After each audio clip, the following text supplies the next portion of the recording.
नमस्कार दोस्तों, मैं अमरजीत यादव मोटिवेशनल स्पीकर। मेरी लड़ाई समाज से नहीं है, किसी धर्म से नहीं है, किसी जाति से नहीं है। मेरी लड़ाई जो गरीबों के साथ गलत व्यवहार होता है ना, उससे है। मेरे दुकान पे कल की एक कहानी बताऊंगा आपको, उसके बाद आगे कहानी बढ़ाएंगे। दूसरी कहानी है, एक भजन भी है, वो बाद में सुनेंगे। मेरे दुकान पे मैं बताया है आपको, मेरे परमात्मा के आशीर्वाद से 3 कारीगर काम करते हैं और मैं भी बाहर काम करता हूँ। तो मेरा एक कारीगर रिपेयरिंग किया होगा गाड़ी उनका। 15 साल पुरानी गाड़ी है, तो जाहिर सी बात है कि रिपेयरिंग कैसा भी करो थोड़ा बहुत प्रॉब्लम तो आ ही जाएगा भाई। तो कुछ प्रॉब्लम आ गया। एक बार मेरा कारीगर ठीक किया होगा, नहीं हुआ, तो दूसरी बार आए और वह आते ही गाली देने लगे उसको कि भाई तुझे नहीं आता है तो तू क्यों रिपेयरिंग करता है, ऐसा वैसा। फिर हमने बोला अरे आप क्यों इसको गाली दे रहे हो? अरे तो मैंने 2 बार बनाया, 500 रुपये खर्चा किया है, मेरी गाड़ी ठीक नहीं हो रही है। मैंने बोला तो गाली दोगे? डायरेक्ट आते ही डॉक्टर के वहाँ इलाज कराते हो और जब तुम्हारा प्रॉब्लम सॉल्व नहीं होता तो जाके पैसा मांगते हो वहाँ पे। तो कह रहा कि अपनी तुलना डॉक्टर से कर रहे हो। हमको डॉक्टर नहीं है तो क्या हुआ, बाइक के हम डॉक्टर हैं, बाइक के हम मैकेनिक हैं। वो पढ़ा लिखा है, इसीलिए तुम्हारे वहाँ जाके बोलती बंद हो जाती है। 500 के लिए गाली दोगे इसको? तो दोस्तों ये बहुत बड़ी एक पीड़ा हो जाती है। मैंने बोला गरीब समझकर तुम गाली दे रहे हो ना इसको, और उसको गाली नहीं दोगे क्यों? क्यों? वो अमीर है, वो पढ़ा लिखा है, अमीर आदमी, इसलिए वहाँ पे तुम्हारी बोलती बंद हो जाती है। तो ऐसे ऐसे आपको भी बहुत लोग मिल जाएंगे दोस्तों, जो गरीब को देखते ही उनके अंदर की जो गुस्सा है ना, उबाल मारने लगती है, और अपने से अमीर को देखते ही उनकी गुस्सा है ना शांत हो जाती है। तो दोस्तों ये एक बहुत बड़ी आग मेरे सीने में है, जो मुझे नहीं पता कब शांत होगी। लेकिन कुछ लोग धरती से एकदम गरीब और उनकी जीवन में बदल दूं ना, तो समझूंगा कि मेरी जीवन धन्य हो गया। अगर आपके पास पैसा है ना, थोड़ा परमात्मा ने पैसा दिया है ना, तो अपने से गरीब को कभी मत सताना भैया। क्योंकि मैंने बड़ा सुंदर कहानी एक सुना है कि गरीब की दुआ भी काम करती है, गरीब की दुआ काम करती है 25 की स्पीड में, और गरीब की बद्दुआ काम करती है 100 की स्पीड में। कब चले जाओगे धरती से पता नहीं चलेगा, है ना। तो इसीलिए मैंने एक बार कहा था, अपने लिखा था फेसबुक में, कि कुछ लोग ऊपर वाले की लाठी से ही सुधरते हैं, है ना। अपने से गरीब देख लिए हो, आते ही गाली दोगे, मतलब मारोगे, ऐसा करोगे तो तुम्हारी औकात में रहा करो भैया, हम तो यही कहेंगे। और फिर तुम जाके वहाँ बोलोगे गरीब है, पंचर वाला है, गैरेज वाला, उसको बोलने की तमीज़ नहीं है। हाँ नहीं है। मेरे वहाँ 3 कारीगर है ना।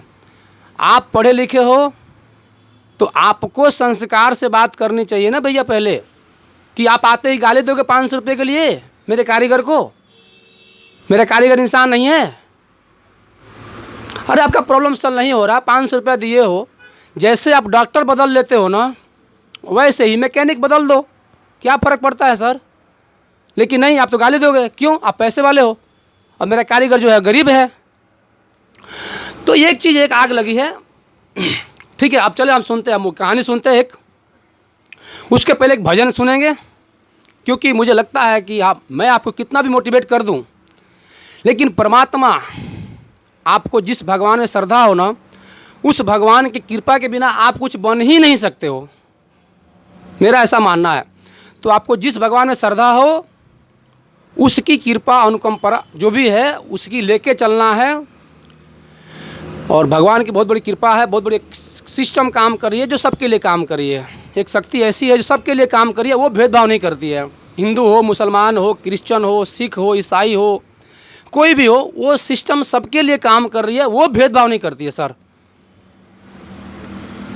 तो अपने भगवान में श्रद्धा रखा करो, अपने भगवान में श्रद्धा रखो, फिर आगे बढ़ो, ईमानदारी से मेहनत करो, आगे बढ़ो, उसका आनंद बहुत आएगा आगे। चलिए हम भजन चालू करेंगे, फिर एक कहानी सुनेंगे। तुमने लाखों के किस्मत संवारी, अब संवरने की बारी हमारी, तुमने लाखों की किस्मत संवारी, अब संवरने की बारी हमारी।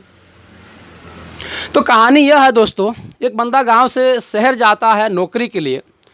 उसका इंटरव्यू होता है, सब लोग इंटरव्यू ले लेते हैं। इंटरव्यू वो पास हो जाता है। बाद में उससे पूछते हैं कि आपके पास ईमेल आईडी है? तो वह गांव का बंदा जो था बोला कि नहीं, मेरे पास ईमेल आईडी क्या होता है, वो पता ही नहीं है मुझे ईमेल आईडी होता क्या है। तो बहुत मजाक उड़ाया लोगों ने। अरे यार कैसे आदमी हो यार, आपको ईमेल आईडी के बारे में पता नहीं है? कैसे नौकरी करोगे आप, कैसे आदमी हो, आपको नौकरी हम नहीं दे सकते। जब आपको यही पता नहीं कि ईमेल आईडी किसे कहते हैं तो आप नौकरी का खाक करोगे।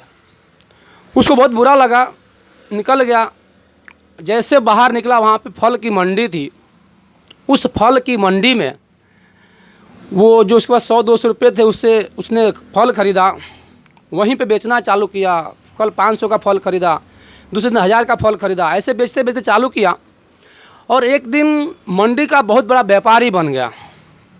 तो मीडिया वालों ने इंटरव्यू लिया कि भाई अपने ऐसे कैसे किया, कैसे दिमाग लगाया, कैसे क्या किया। तो उसने बताया कि मैं यहाँ से फल लाता था, यहाँ बेचता था, ऐसे करता था, ऐसे करता था।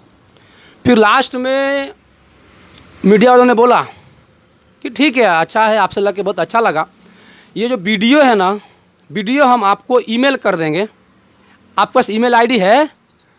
अरे उसने बोला अरे ये ईमेल आईडी के चक्कर में तो मैं ये व्यापारी बना, नहीं तो आज मैं नौकरी करता था 20,000 का।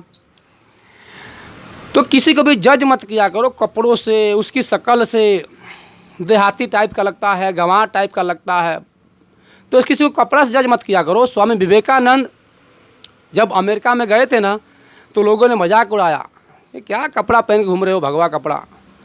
तो अमेरिका में स्वामी विवेकानंद ने बोला था कि तुम्हारे देश में कपड़ा संस्कार तय करता है और हमारे देश में हमारा चरित्र संस्कार तय करता है कि हम कैसे जीते हैं। तो स्वामी विवेकानंद जाके अमेरिका में बहुत बड़ा लेक्चर दे के आए थे सनातन धर्म का। तो ये जब चीज़ें हैं बहुत बढ़िया है, आनंद आता है। आप लोग भी लगे रहो, सपने देखते रहो, मोटिवेट होने के लिए मेरा वीडियो देखते रहो। यूट्यूब पे बहुत सारा वीडियो है मेरा, उसको देखो, है ना। जिसके घर पे 2 टाइम खाने की तकलीफ़ थी, जिसको 2 क्लास पढ़ाया नहीं गया क्योंकि पैसे नहीं थे, तो 2 टाइम पढ़ने का नहीं मिला, 2 क्लास पढ़ने को नहीं मिला, खाने को 2 टाइम नहीं मिला, वह बंदा आके आज इतनी बड़ी दुकान में बैठा हुआ है। उसके नीचे अगर 4 आदमी काम कर सकते हैं, तो जब आपको इतना पढ़ने को मिल रहा है, इतना सपोर्ट मिल रहा है, तो आप तो यार बहुत कुछ कर सकते हो।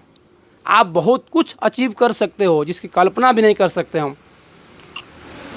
पर है ना, रास्ता दिखाने वाला कोई नहीं है। बच्चों की प्रॉब्लम नहीं है, बच्चे तो सही हैं, पर कोई रास्ता नहीं दिखा रहा है। तो रास्ता अपने आप मिलेगा। आप पढ़ाई करो, फिर ढूंढो, देखो क्या किसमें दिल करता है, वही काम करो। पैसा तो घूम के आता है सर, पैसा बाय प्रोडक्ट है, पैसा घूम के आता है। तो ठीक है, लास्ट तक, अभी वीडियो बड़ा लंबा हो गया आज का। लास्ट में मैं यही कहूँगा जो हर वीडियो में कहता हूँ, अपना और अपनों का ख्याल रखें। हर हर महादेव।